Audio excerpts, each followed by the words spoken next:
religion, age, ethnicity, socioeconomic background, or for our conversation, gender.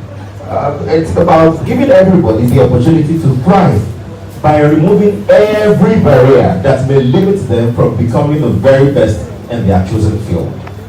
If we want to inspire inclusion for women, we must deepen inclusive leadership and foster a supportive environment for women. If we really want to fix the problem of gender inequality, there are three things we must give immediate attention. One, we must engage in ongoing cultural reorientation. Two, we must promote inclusive laws. And three, we must invest in women and women-related causes. And I take these three one after the other. The first one that says we must engage in cultural reorientation. Working as a performance strategist over the past 12 years, I find that culture is the biggest hindrance to growth in organizations, in families, and even in communities.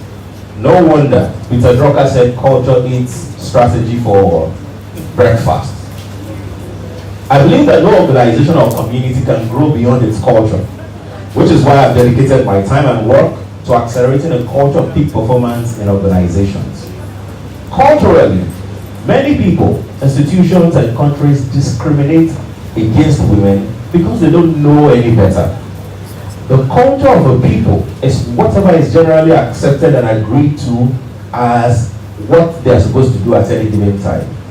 Therefore, if it is normal in any community for women to take the back seat in terms of leadership, chances are the exclusion culture will perpetuate itself.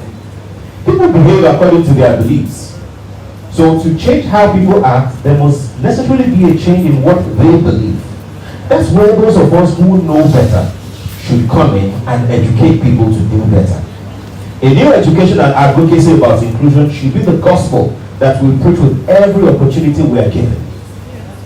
This enlightenment will not magically be imbibed by everyone, but must be relentless and compelling such that even the most incorrigible culprits will reconsider their stance. There is a Greek word known as metanoia. It loosely means the ability to change one's mind or to repent as is more commonly desired. However, change is a very complicated business. People are mostly set in their ways concerning fundamental issues, and the role of women in leadership is one of these issues. However,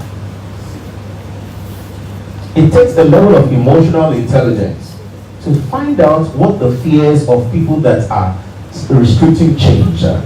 What are their fears? What are their aspirations? What are their challenges? Because these are the underpinning that mass human behavior stems from. People will always fight what they don't understand. They will always fight what they fear, and they will always fight what they cannot control. Truth is, many men are not secure in their masculinity, and a woman being in leadership is a reminder of their threats to their existence.